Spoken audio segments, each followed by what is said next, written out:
Hi, this is Arch. Today I have the pleasure to sit with Nicolas Toussaint, founder of SoundForce. I recently purchased the dual filter from SoundForce. I was surprised by the quality and the affordability of that module. So I didn't hesitate to reach out to Nicolas to say thank you for making something as great as this. So Nicolas is the maker of the dedicated MIDI controllers for software synths and Eurorack modules. Nicolas is an industrial programming engineer and also a music engineer, producer, and composer. He comes from Belgium, but now he lives in the Netherlands.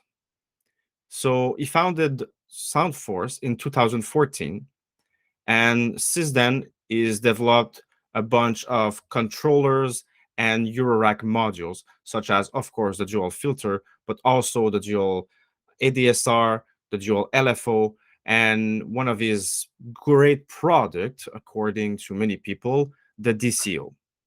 So jump into this conversation. I hope you're going to like it. I enjoyed having this discussion with him. So see you there. Well, hello, Nicola. I'm glad to have you with me. Yeah, hello, Arch. Thanks for having me. Good to talk to Uh, you today. yeah, likewise. So why not jump immediately into the questions and see where we're going with something that's going to be uh, an organic conversation. Sure. All right. So what have you been up to recently in regards to Eurorack? Yeah, so now it's, if people watch this in the future, it's February 2023. So now I'm working on preparing things for Superbooth 2023. And that's the synthesizer meeting / convention event in Berlin every year.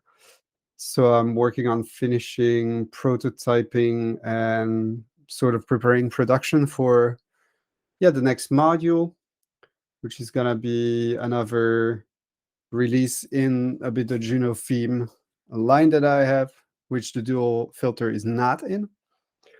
So I'm working on that. I'm this week doing a lot of layouts and programming a firmware for a thing that I will announce probably somewhere in April or May. So trying to get the deadline because it takes a few. Actually, I'm always a bit too late with this, so I'm not super great at planning things to meet a deadline. Like every Christmas, I want to have a thing for Christmas, but it usually happens to be released after Christmas or 1 or 2 weeks. So ideally, if you want to be also in production for Superbooth, you need to like start with those things maybe already in October or November. I just released around Christmas the SFC8 MIDI controller, which is a Jupiter 8 style MIDI controller.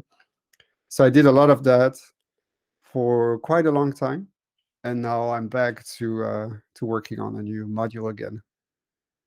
All right, So, that's very yeah. interesting. I'm a bit curious to know what is the element that makes you pass your deadline? Is it something like your personal life, like a family, or is it work, or is it because you are very interested in the details of the module you're building, so it takes a longer time?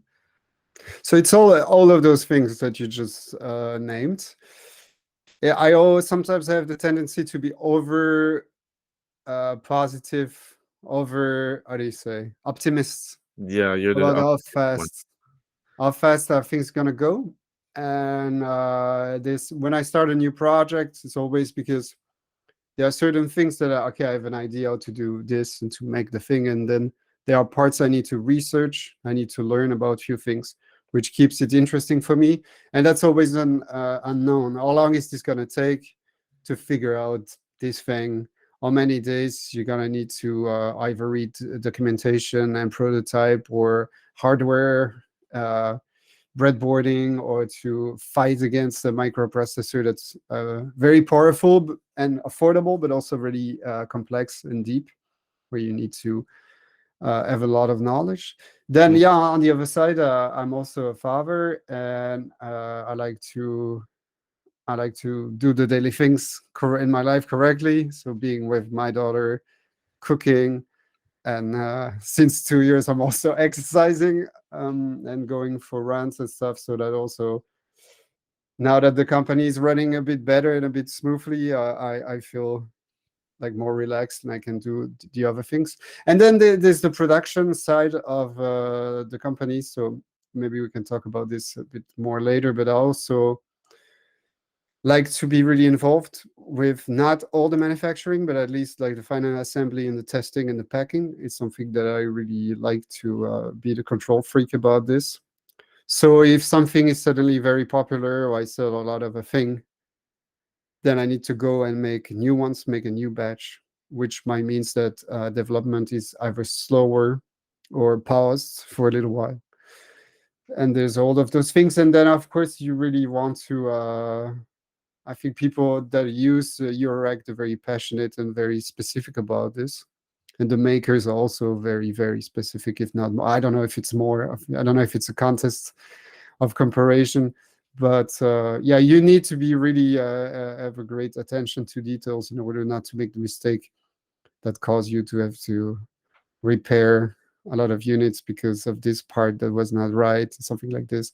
So it definitely also take a lot of minutia and double checking and testing and doing one prototype, then a second one, then sending it to people and thinking about is this the final thing? Is it great? And so it's all of those things, yeah. All those things. All right. So at the beginning, I mentioned that the dual filter was a surprisingly affordable module, which I also greatly recommend, by the way. But to me, it's an awesome filter to have as a first filter module. On my side, I want to limit the amount of money I put in Eurorack at the beginning because I'm still learning the whole thing. So I'm ramping up. I want to make sure that get the best out of every purchase I'm making. And at the same time, I don't want to do too much compromises on quality. And well, I must admit that with the dual filter, I wasn't disappointed. So can you tell me how you can make such a nice little module so inexpensive? So first, I don't. Maybe I should just talk about my things, but I think that good filters that are affordable, it's not necessarily maybe new. I think if you look at the Doppler range, maybe they're a bit bigger in total, but like one filter, I think you can buy one filter for 80 euros maybe. For sure. For So, how many euros you said? I think probably there are probably some Doppler modules that cost 75 to 80 euros. I would say so. Yeah, something like that. But when I looked at the different affordable filters, well, the Doppler one, the WASP filter, for example, if you get two, you exceed the amount that you're suggesting with your module from my research point of view. So that's kind of like you get two filters for a very affordable price. So to me, it was surprising, and it feels like you have a reason why you were able to achieve that point to even be like really competitive against like the Ladik or the Dopfers. Yeah, so that's the fact that I'm building various different type of products. So I talked about the MIDIs, and you also introduced it before. In the MIDI controllers, there are 25, 30 pots in each device, and I have a whole range. So the amount of pots that I consume per year, it goes really into the thousands. It's a lot. So I get them from the factory, and I get the best price you can get. Everybody that's buying more than 1,000 is also getting this price. So I try to reuse the same type of parts, also to keep manufacturing like not too complicated, that you don't have all those lists and all those parts. Also because I work at home, I have limited space, and I try to make it efficient. So I try to work in ways that I enjoy it and that are efficient. So in terms of the build quality, the pots that I use, they're the metal shaft pots with the alpha types. We call this, not from Alpha, but from a really good brand used by other colleagues in Eurorack. And because they have the metal shaft and they bolt on the panel, they feel really sturdy. There's a good mechanical resistance when you turn them. Then the jacks, it's what we call the jack, the tonking column, which is also used by everybody in Eurorack, and I'm buying directly from the original factory. And I remember asking the salesman, like, how many do you sell of this thing per year? And it was like millions of jacks that they make for the whole community, plus, of course, everybody in other markets. Then the dual filter is basically a module that I think was kind of starting to be in my mind after I made the DCO.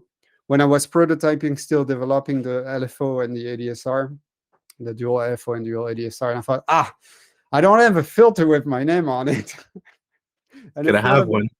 It's not a megalomaniac thing. It's also when you go to an event, it's nice if your case is nice and branded with your whole thing. So because it's kind of an investment and time. So I was researching, and at the time, my knowledge in analog electronics was not, I was really beginning, and I was starting to prototype little things. I made like mixers and things like that, and maybe a VCA before for myself. But then I found this circuit, which is a thing that's made in Eurorack already so many times, which is the MS-20 type of filter. And I saw the amount of parts. Okay, you need just a couple of what we call an OTA, which is an amplifier controlled by current, and then a few op amps. And then I did a layout, and I looked at my supply chain, so the one that I was using for the DCO and the one that I was using for the MIDI controllers as well. And it gives me a price, and then I look at the price, and as you, I think, wow, this is pretty straightforward circuit that works well, that has a sound that people recognize.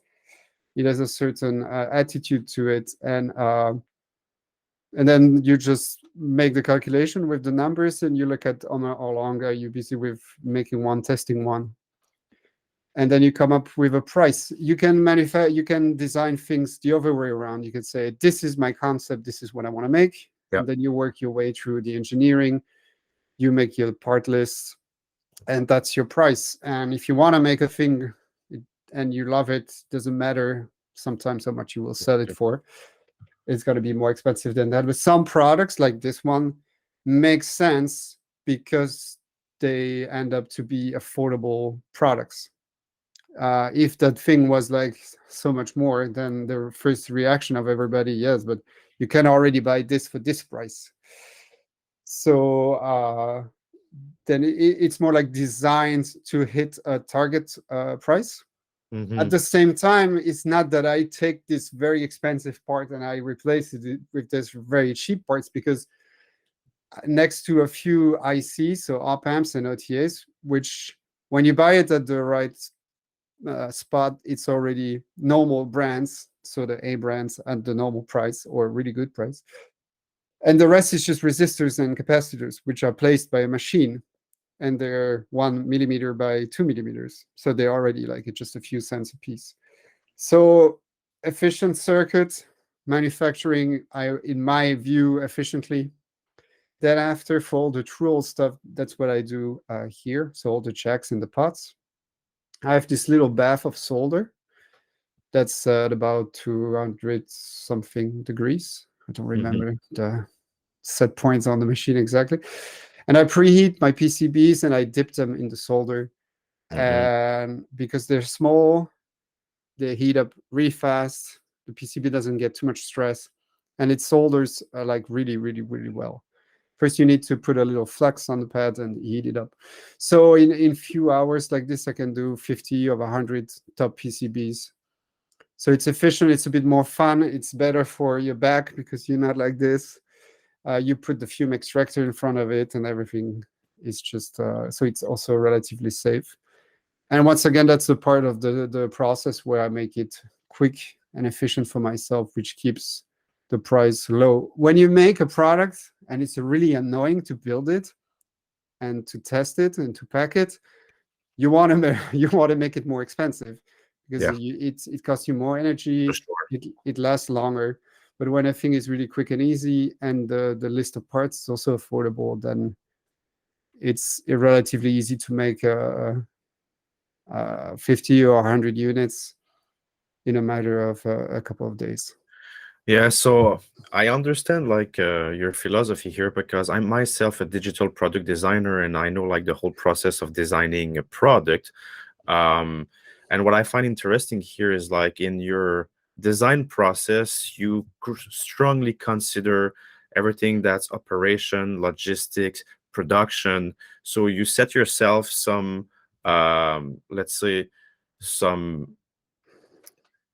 you create a spot with rules and that I feel like it's very interesting and super smart, because it allows you to create very interesting module. And I'm glad that you explained to me how you develop your products to, at the end, make it affordable, because this is kind of your goal. You want to have a production line that, like you said, not annoying. And by making it not annoying, it's very interesting that you put it this way, because I think we can all relate to that. So when you produce something that's annoying, is because, well, it's tedious, it's complicated.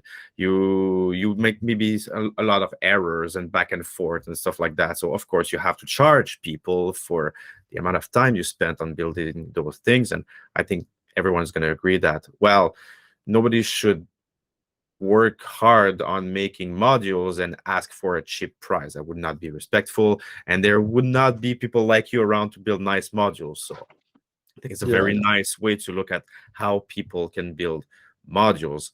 So thanks for walking me through that. No problem. You want to say something? Yeah, I think you're right. I definitely have almost like a set of restrictions for myself when I start a project, that I think probably because the MIDI controllers, they are so big.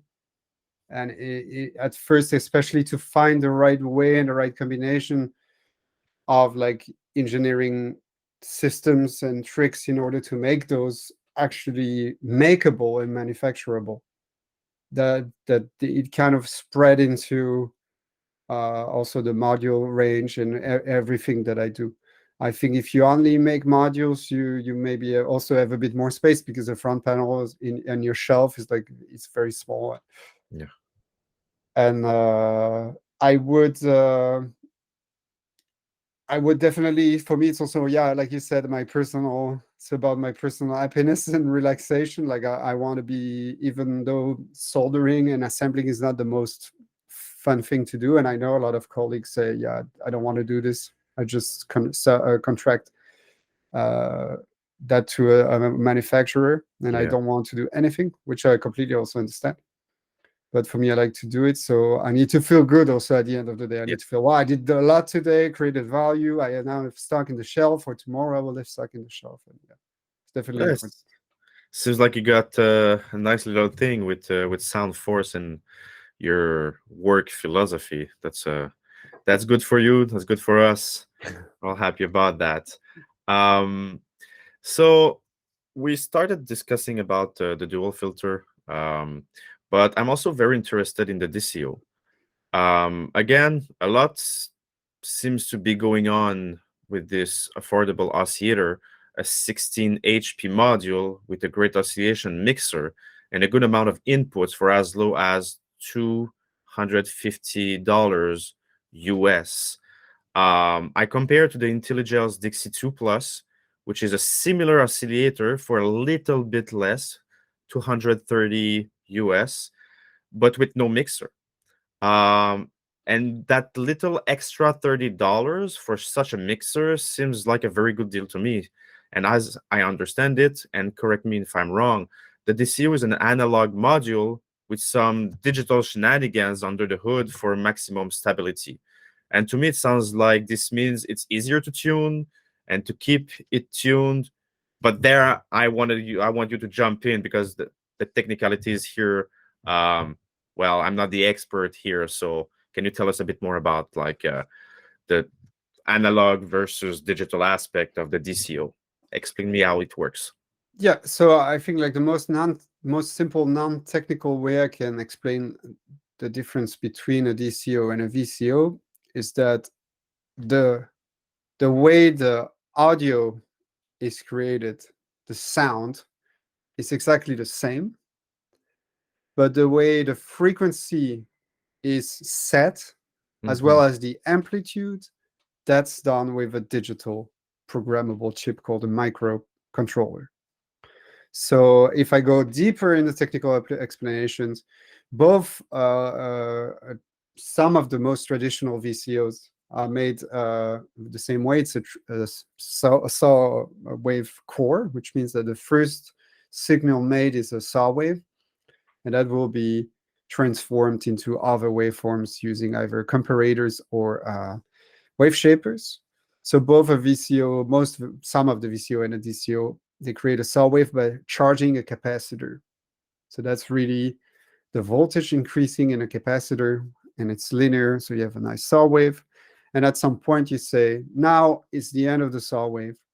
And basically you do that by activating a transistor, which discharges the capacitor. In a VCO, the end of the waveform happens when the VCO reached its full amplitude, usually 10 volts peak to peak, so from -5 to +5. So it kind of auto resets, right? And you have to reset it at the right moment so you have the right frequency, right? And there's analog circuitry to do this. In the DCO, it's that digital chip that tells the saw wave, now you reset. Now you reset. Wherever it is, like it doesn't have to finish the loop. No, but at the same time, and that's maybe the most tricky to understand, in order to keep the amplitude constant through different frequency, the rate of the charge of the capacitor, so the slope of the saw wave actually, that's also controlled by the digital chip. So at the same time, those two things are set dynamically when the pitch need to change. So that's the difference. And I can understand if people are musicians, and on forums there's a lot of discussion. Yeah. Like, is a DCO a digital oscillator or not? The definition for me of a digital oscillator is an oscillator that's created 100% by software. So you create all those little points like a waveform file on your computer. Yeah. They're discrete samples, and that's not the case in the DCO. So you will never have aliasing, you will never have anything like that. The control is digital. So in terms of tuning stability, I find it easy to tune personally. It doesn't drift over time because a microprocessor doesn't really have such a huge drift in frequency over time due to temperature. And all the tuning and the tuning quality, especially over a few octaves, really depends on the source for the pitch. Okay. So on this new version from 2021, there's a MIDI input, and you can deactivate, if you want, the volt per octave input, the coarse slider, the fine slider, and you can put the FM slider all the way down. Yes. So you only keep the MIDI pitch. And there you have exquisite, perfect timing, MIDI notes all over the range that's available. And if that's what you're looking for, then it's the best option. There's also a micro version, by the way, which is 6 HP, I think, which also has this MIDI input and this mode. So if you use MIDI, it's always amazing. And you don't need to use an A to B adapter. It takes both the MIDI TRS MIDI A and B, or type 1, type 2, I don't remember what they're called already. But you can also use the volt per octave input, and then the performance in terms of pitch, stability, and tuning will depend on the performance of your MIDI to CV interface. And so that's really a bit the weakest link in your chain is the MIDI to CV. And the latency and things like that. More like the calibration. From time to time, there's a customer who realized that maybe his MIDI to CV interface is not calibrated 100%. Then there's a procedure now where users can simply give the module all the voltages for all the C notes that they have available, because I calibrated for -3 volts plus 2 plus 7 volts. But almost no MIDI to CV interface do this full range. They usually do 0 to 5 or -to 5, or maybe stop at 6. So now there's a new firmware. If people need to recalibrate it, they can do it, for example, on the Keystep Pro, which I think is 0 to 10 volts. So they can do 0 to 7 volts. But it's usually sometimes that it can drift over time. Yeah. And it can get more and more out of tune as you go octaves up or down. So let me know if I got it right. Okay, so I have a key step here, and I have an OCOS. So if I press the C note, let's say octave 1, and Mhm. I press the C note on the following octave, we have something that is not on, like, it's not tuned perfectly because the range is um too large for the OCOs, and you're basically saying that's not going to happen on the DCO. Did I understand that correctly, or Do I don't know you what the hell I'm talking about? do you hear do you hear this device going out of tune, or it's It's not necessarily the OCOs going out of tune, but my scale, I have a very short range. If I go too widely, pressing a C note in a higher octave or a uh-huh. lower octave, I am not perfectly tuned. I'm Okay, only perfectly tuned in a very short range. And okay, okay. as I understand it, you're kind of saying that maybe the DCO it will allow you to avoid that, or maybe not. Maybe you're saying basically that you're always going to have a calibration problem with the key step because it's not going to be perfectly aligned on the notes. So when I was redoing this new firmware, I tested my Keystep Pro, and I found out that it was really well calibrated. And I trust that most probably all the Keystep Pros are really well calibrated. Human mistakes always happens, but the tuning precision of any analog circuit really depends on its design. There are people that get really good at it. I think probably your analog modules are really efficient in that regard. I think there's also the synthesizer Mhm. technology. I remember reading of a VCO that had really high precision. In terms of really high tuning range, that Yeah. what we call, say, tracked over 10 octaves or something like So this. you're basically saying that it's the problem of tuning probably comes from the OCOs and not necessarily my key step. To be 100% sure with that, that's usually what I said to my customers when we debugging things. Sorry, I have something in my in my throat. Is that you need to test with another device in order to be 100% sure, Sure. So or I you need would. or you So need I to go ahead. measure. Sorry, yeah, how you need to measure the voltage with a multimeter with Yeah. enough precision out of the volt per octave output on your key step.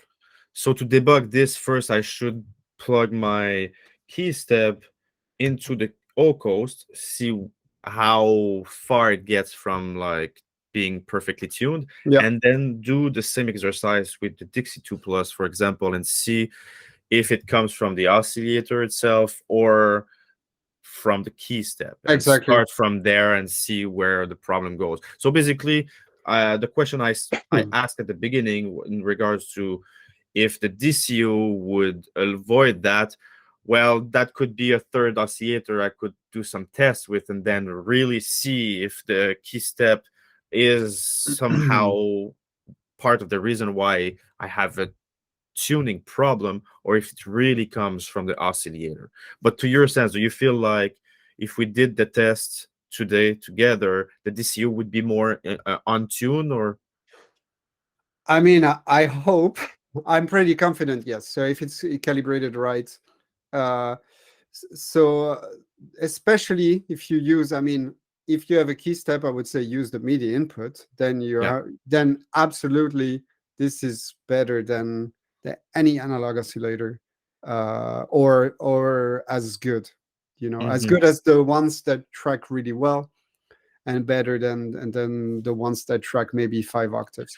So the way to check is, you go to an A note, then you try to tune it to 440, then you play 1 octave higher, 2 octave higher, and see what's the drift. Hmm. The drift is over time, and then do the same with the Dixie. On the same note, you're trying to find 440 and then 1 octave higher, and then with the Yeah. tuner. See if they both drift, then the key step is problematic. If only the O-coast drift, that it's only the O-coast. Maybe in the manual you will read about tracking information about the O-coast.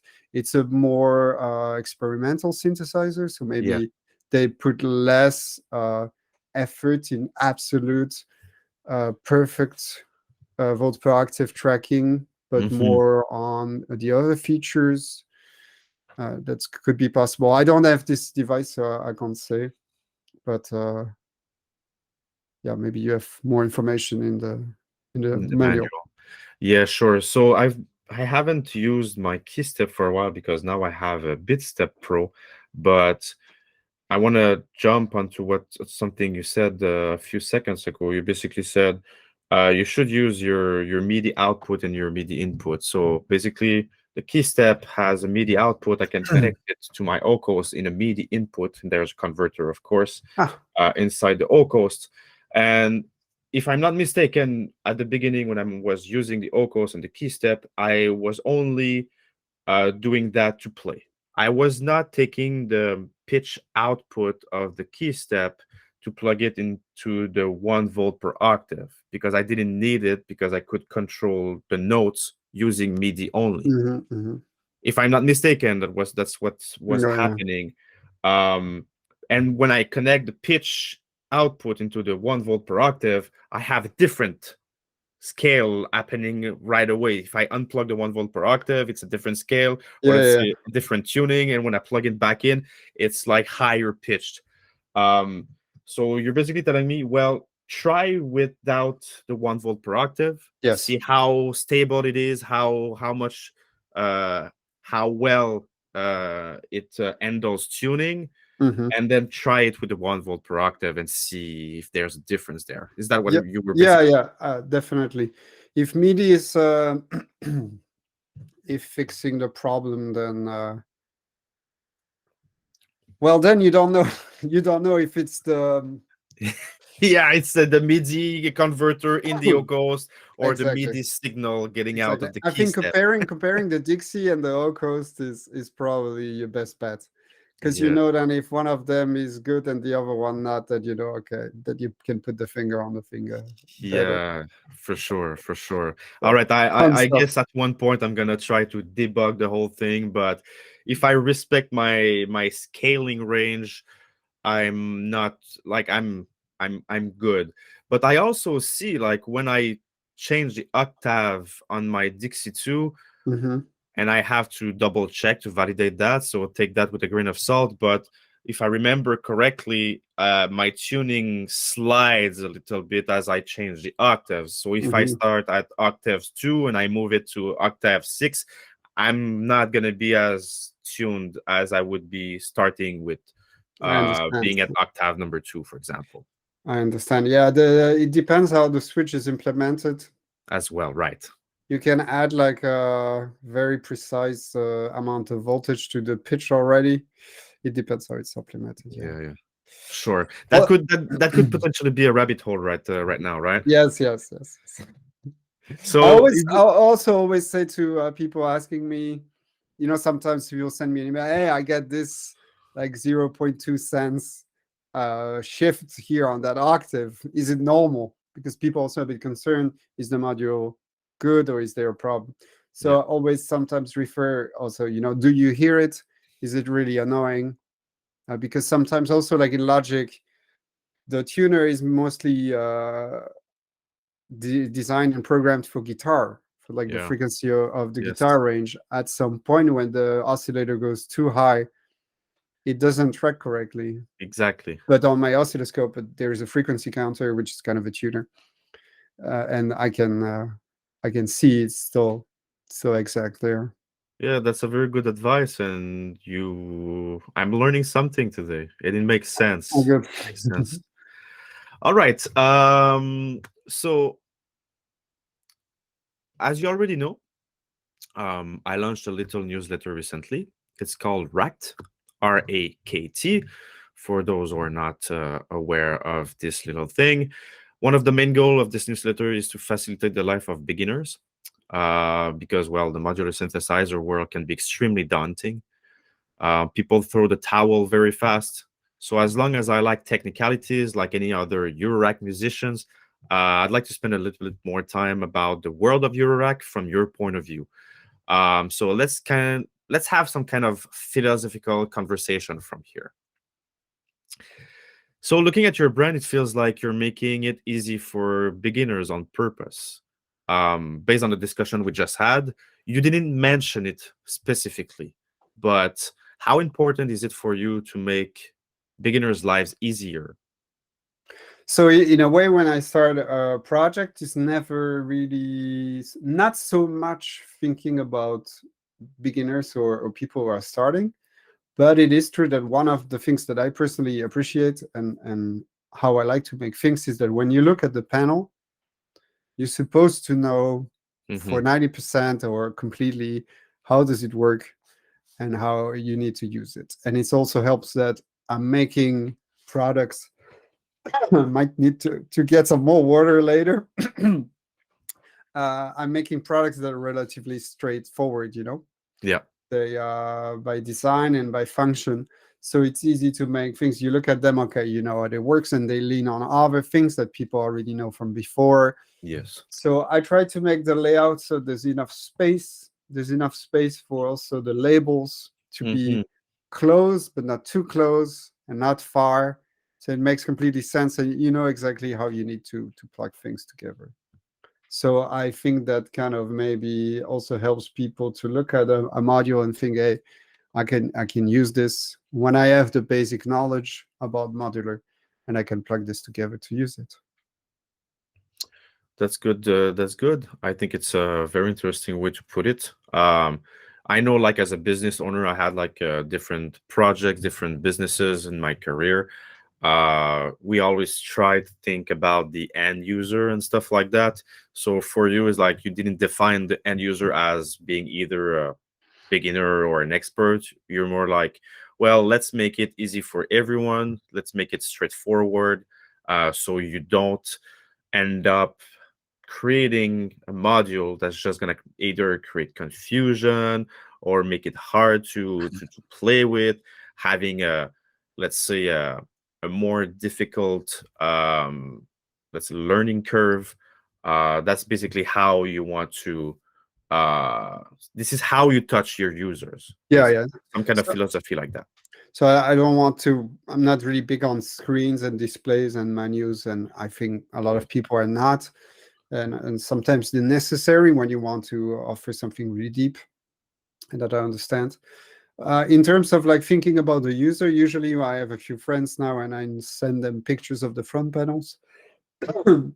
Say, look, I'm thinking about this with Yeah. this input. What do you think about it? And then they give me input because they're really using that stuff really intensively, the modules. So they already have ideas for features and requests. Yeah. So according to you, what's the right way to look at Eurorack when you know almost nothing about it? Yeah. So that's I don't think there's like maybe there's no right and wrong way. It depends where people are coming from and what do they want to do with it. There was a very interesting things that I heard on the Why We Bleep podcast. Maybe you know. Yeah. Yeah. So it was about that modular. Even if it's a weird one, it's musical instruments, and it's gonna take time and dedication and practice to learn to use it and to have an output that you enjoy. Yeah. And when I was 15 years old, I started to play guitar and I learned it. And it took me a year or two to play some songs that I liked. Yeah. Can And, relate. when you have that age, time is very available and it's amazing. And you spend your afternoon every day after school on the thing. And of course, modular is then very expensive. Yeah. So it's more for people a bit in their 30s, probably, or late 20s, when they have a bit more, they can afford it, and then there's less time. So maybe you think that by throwing a lot of money at it, it's going to make something that you like, but you're still going to need to spend time to learn the things and also to learn what do you want to do and the aesthetics of the thing that you want to do. So Yeah. for me, I didn't make a lot of electronic music in my 20s. I played a lot of guitar, as I said. Yep. So when I do experiment with it and I do jams and it's only for the 100% for the fun, I still struggle sometimes to define the rules of the sound. What do I like? What do I search? And because I don't have this really big background in electronic music, that Yep. like when I make things, I still need to learn to curate them and say, this is something I like. This is something I don't like. Yeah. So I think this is important to remember. It's maybe a hobby, and maybe there's this confusion that electronic music is easy and electronic music is just Well, it everybody. depends. Well, it depends. If you have like a full-fledged synthesizer keyboard where you just like turn knobs, well, Mhm. you just have to kind of learn how to play with the keys. And it's interesting that you put it this way. You compare it to a guitar as well. It's like, well, you don't necessarily need to understand what's under the hood when you play guitar. You don't need to understand what's under the hood when you're playing synthesizer. And I might be wrong here, so don't hate me too much. Mhm. But when it comes to Eurorack, well, you're kind of building your instruments. You're kind of building your music band. It's not, it could potentially be just one guitar sound, but the way you play it and the way you created your own guitar and things that are logically under the hood, even though we see everything, well, we see part of all the, let's say, the wiring is visible, there's still part under the hood that well, if we understand that, it's going to be better, but we maybe don't need to do that. But you still need to understand how to create a sound, how to make an oscillator stop from oscillating. And at the beginning, Mhm. like when you start with Eurorack, you're like, well, I have an oscillator, it's always oscillating, how do I shut that down? Then you need to understand how an envelope works and how you use that with the quad VCA and stuff like that. Um, so you need to, after that, yes, you still need to make music. Now you just created an instrument, but then you need to play the instrument. Yeah, And this is another game, another ball game. So that's true. it's nice to put it this way. Like, it's, I also come from, I started learning guitar at 15 years old as well. Mhm. Totally different world. And I'm not from a electronic background as well. So I relate a lot by what you just said. Yeah, yeah. I think it is like the instrument where you need to pick up the most probably technical information, which is really specific to this style of instrument. Definitely, you get introduced to what's volt and voltage and all those things, which I think is very specific, and it also draws a particular type of audience to it. I see a lot of people also being programmers, or like you working on digital products or designing things, a certain aesthetic that attracts this type of target group probably.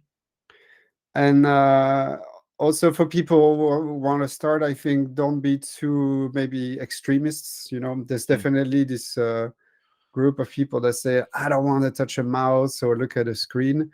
And that's Yeah, very good. That's very good, whatever they want to do, if that's inspiring for them.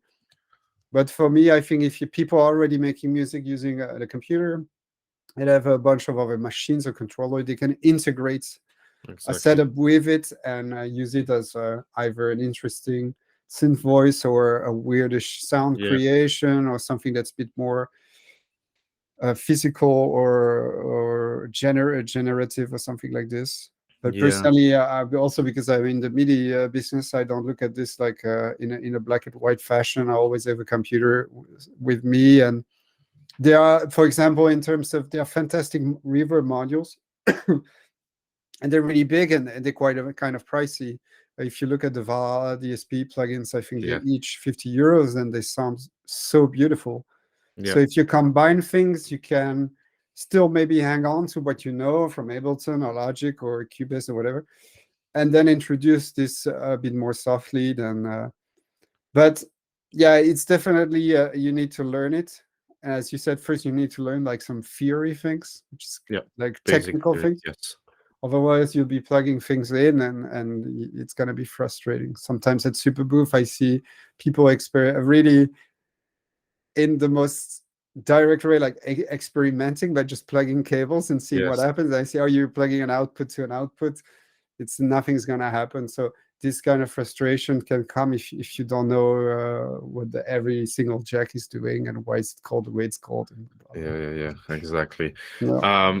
You said something that was very interesting, like a few moments ago, and it made me think about, like, we can easily be a snob in Eurorack for different reasons. Some people don't want to go to Dopefers and Ladig because, well, they sound cheap in theory. Although I've been told by pros that, well, they're affordable and they sound very good and they're very solid modules. You could also be a snob by saying, well, I don't want to be digital. I want to be strictly DAW-less. But as you begin, like you said, you might not have a delay, for example, or a reverb. And we don't have that in a Eurorack. Well, it can sound interesting, but you're kind of blocking yourself from having something that sounds even better. So for myself, my problem sometimes is like, well, I want to be as DAW-less as possible. I purchased a Squid sample, which is entirely digital, and I still have some kind of like snob relationship with it, but it's a very powerful tool, not a lot of HP, and it does a lot, not just like sampling drum sounds or stuff like that. It does a lot more than that. But I also was snubbing my DAW. Like I didn't add, for some reason, some stupid reasons, I didn't add delay until kind of recently. And now it's like I can't make music without it. It's impossible. So you're right. You could buy a very big Strymon reverb that takes a lot of space, that's super expensive, that sounds extremely great, but you're already like losing a lot of space and you're already putting on yourself like some kind of pressure to spend a lot of money in Eurorack. And as you begin, well, you want to make sure that unless you have the money, so go for it. If you want to have fun, maybe that's your thing. Invest like $5,000. My very good friend has done that and it worked perfectly for him. But sometimes you have families, sometimes you have like projects, you have things to pay. So you might not be able to invest like $2,000 like right off the bat on something. And even with $2,000, you might not have a delay.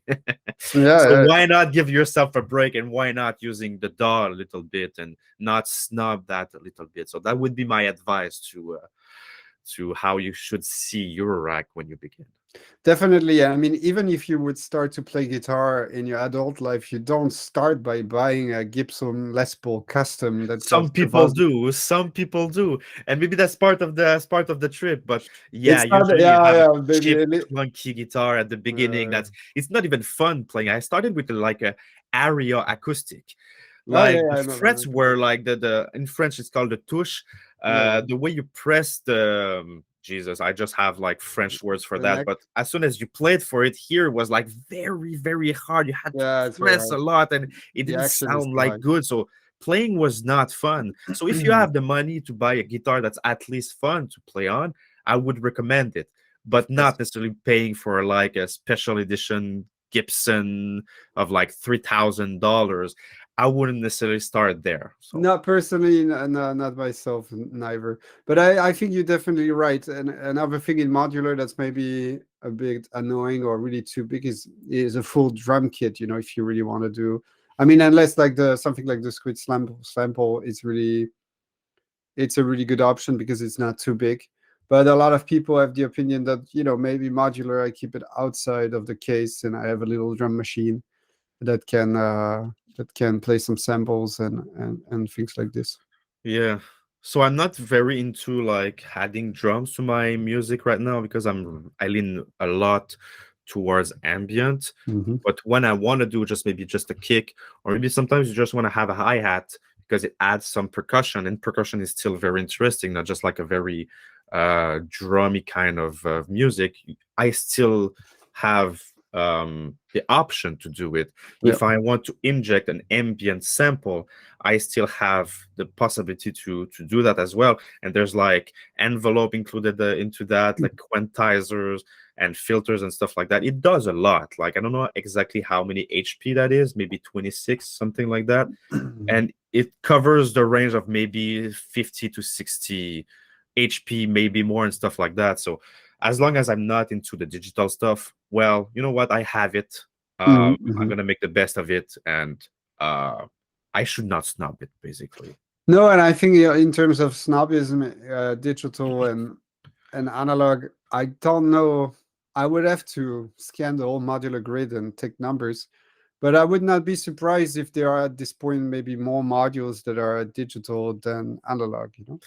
Well, I think, well, maybe like it's just the beginner is going to talk here. So again, take that with a grain of salt. But it feels like there's some kind of limit to making an analog VCO or an analog filter. There's a limit of making that very original and very different.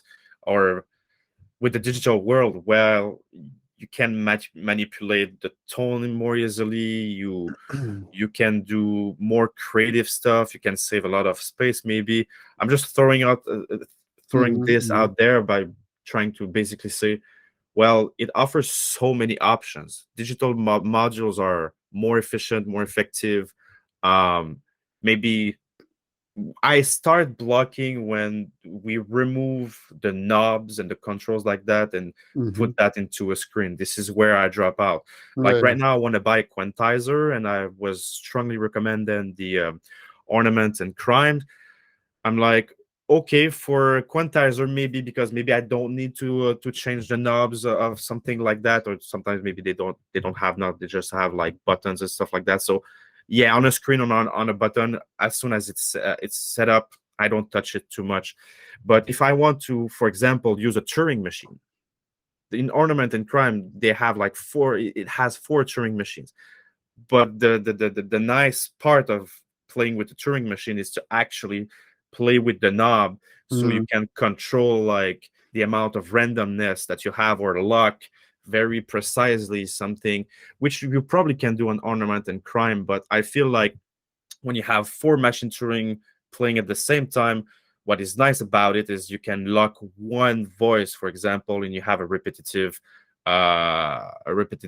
sequence for it, and you change how which voice is going to repeat itself, and it really has movement. You probably can do that with CV control and stuff like that, but I feel like you're losing some of that analog physical stuff when you're going to Ornament and Crime. But don't get me wrong, like Ornament and Crime is like, you have 5 Turing machine in that, and it's like what, 12 HP, 10 HP, something like that. So analog can't compete at one point with analog, right? Yeah, so I think what you said, if I like make it more compact, I think it's another quote from Why We Bleep. It's only Ronaldo said, the digital module, analog module, it shouldn't matter to the user. Yeah, exactly. If the interface is right, you should not feel like, oh, this doesn't feel right because when I move the knob, I can hear the stepping or something like this. Yes. And you should not be blocked by an interface that's annoying to use. Like screens can be great helpers, and at some point, for certain people, if you need to go too deep, it's annoying. It depends really on the personalities and how much people train on the thing, because you see people with the Digitact or the Digitone that sometimes has a lot of menus and they're really fast and they make amazing things. But yeah, I agree with you. It should be still a nice interface to use. For example, my Dual LFO it's digital. It's run off some microprocessor and the ADSR as well.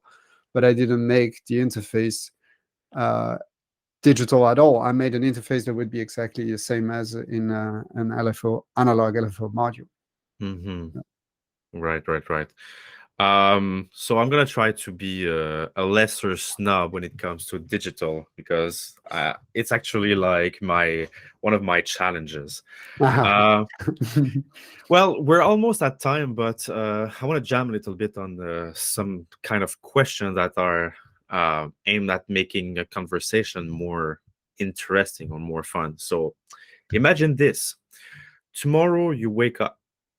You can't recall the past, the hour, man. The first thing you see is a module on the table. You don't know why, but it catches your attention and you're drawn to it. So tell me, what is the best module you could find on this table to get you fully back into Eurorack in record time? Yeah, it's gonna be a bit egoistic or megalomaniac, but I think I spend so much time and effort in the DCO, which was my first commercial Eurorack module. That I really know it inside out. That I made different versions, and then after the first version, there's also a new version, 2021. That would probably help to like bring those memories back. Yeah. So I definitely learned a lot of things about developing a commercial module and using the family of microcontrollers that I'm using also in the other products. Yeah. And you know, the front panels and nudging things in Illustrator for a few hours until it really feels like, this is good. So probably this one, yeah. Yeah, it's your little baby. But like, fair point, like you believe in your product, but I think like the DCO, even if I didn't use it myself, it feels like a very solid little module where it's easy to understand, it's easy to manipulate, and at the same time, it seems to offer a wide range of possibilities that can really kickstart creativity. Yeah, as you said early in the conversation, the mixer seems to be like such a simple thing. Yeah. But you have a lot of oscillators that are really great out there. You can choose between waveforms, so you can morph between waveforms. And that's also interesting. Here you can bring like a pulse, and you can bring one sub that's 1 octave below, and another sub that's 1 octave below. And if you want to make a bass line, you already have something that's really, really solid to start from there. Exactly. And that's really exciting. Also with the digital control of the tuning, the sub and the original waveform, they're really always stable. And if for some type of music, that can be really enjoyable. So I don't have like your DCO in front of me, but refresh my mind. Since you have that kind of like built-in, you don't have a sync input, right? Oh, that's it. That is it. You have a sync input there. There is a sync input, yeah. Oh, at the bottom. Okay. So the sync. Also, another thing that's interesting to mention about the DCOs is that the elements in the microprocessor, the peripheral, it's called, and it's restarting this saw wave I mentioned before. It's called a timer. And one of the specific things about the timer in a microprocessor is that it can only ingest a new frequency after it's finishing its cycle. So if you say now you have a saw wave that's you have a saw wave that's 100 hertz, and the saw wave is running. And if in the middle you say, okay, your new frequency is 150 hertz, that's fine, but it's only going to be ingested at the end of the saw wave. So it goes really fast. So what it does basically is you're not going to hear maybe some kind of glitch as soon as you turn it on. It's going to just be on time. Yes, but it also limits you in how fast can you do FM, for example, because in an analog oscillator, when you do FM at a frequency which is higher than the oscillator frequency, it's going to look like an accordion, you know? The waveform goes like this. In a DCO, it's going to do this, but each waveform will finish its cycle neatly and nicely. So at some point, FM at really high frequency is not working well. So that's an argument, maybe for some people, against DCOs. And but it's not related to the sync input. Actually, the sync input is working as in a VCO. When you get the pulse, it restarts the waveform. So that's not working differently than in a VCO. But what's the difference if you have to dump it down for beginners? What's the difference between the sync and your built-in capability that you're so yeah, well, I mean, it's a bit confusing. What I was mentioning, it's only related to the FM input. So a difference with a VCO is that with a VCO you could do much faster FM input than on the DCO. The DCO will take that FM input, but it will also at some point create some weird artifacts. That could be also interesting. In terms of sync, it's similar. It's the same than the working out of a sync input on a VCO. Okay. So at the beginning, I was maybe a bit confused about like what exactly was doing the feature that you had, the built-in feature. So okay, now I see it's quite different. Like the sync is just a different thing, the classic sync. Yeah, You exactly. on a lot of Exactly. VCO. Yeah, I branched out on something else which was related to Yeah, the way the frequency ingestion, let's say, is yeah, working. yeah. That's That's where more I was related. like, Yeah. seems similar than syncing, but it's not the same thing. No, not exactly the same. It's related to the FM input. Yeah. I got it. I got it. Well, I guess we're at time. Do you have anything you want to share to the community before we end this session? Something we haven't covered that you want to share? Yeah. By the So DCO. yeah, exactly. I mean, it's available at, like you say, at Sheet Cheddar Sound. I don't know what's the English pronunciation of this little insect, and they're really great. They have also the modules in the shop, so if you live around there, you can get in and look at it. They also have the MIDI controllers, and on Instagram they show their showroom, and it looks so beautiful. I think the store is open somewhere. The showroom opened last year at the end of the year. So I'm really where is it located exactly? Ottawa? Was that Ottawa? Or Cicada Sound, okay. Yeah, yes. Yeah. Then in the US and A, you can buy it on Perfect Circuit, which also has been really great partners. Also have Detroit Modular. It's also having some stock. And for the European Union, I'm doing most of the distribution. You can have some modules also from Schneider in Berlin and Modular Square in Paris. I've also a few shops in the UK. And yeah, if you have any questions, you can always send me an email. I do all the questions or customer support. And I'm working on more modules. Yeah, looking forward to it. And thanks to anybody who, thanks to you for getting a module. It's definitely helping me and keeping more motivated in making new things. For me, it's still like I don't take it for granted that if I make a thing, people will buy it. I really appreciate that people dedicate some of their resources and take the time to get a thing. It always feels good. And when people have feedback, even if it's a suggestion, maybe you could change this, that would